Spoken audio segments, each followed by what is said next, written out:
अस्सलाम वालेकुम friends, welcome back to my channel Laiba health tips.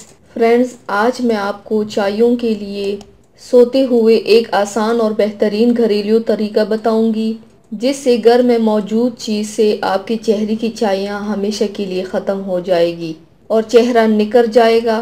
तो चलिए शुरू करते हैं, पर इसके पहले प्लीज़ मेरे चैनल को सब्सक्राइब कर लीजिए और बेल आइकन को दबाइए एवरी लेटेस्ट ब्यूटी अपडेट को सबसे पहले पाने के लिए। चाइयों को हमेशा ख़त्म करने का वो तरीका और अज्जा ये है, मिट्टी की प्याली लेकर उसमें 1 चम्मच बालाई, नींबू के 6 कतरे और 3 बादाम की गिरिया पीस कर डाल दे और अच्छी तरह से मिक्स कर ले। जब मिक्स हो जाए तो अब ये पेस्ट रात को सोते हुए चेहरे पर लगा कर सो जाइए और सुबह उठकर चेहरा ठंडे पानी से धो ले। ये अमल चंद दिन करें, इंशाल्लाह जल्दी से चाइयाँ ख़त्म हो जाएगी और चेहरा निखर जाएगा। तो व्यूवर्स, थैंक्स फॉर वॉचिंग। मेरी वीडियो को लाइक और शेयर ज़रूर कीजिएगा।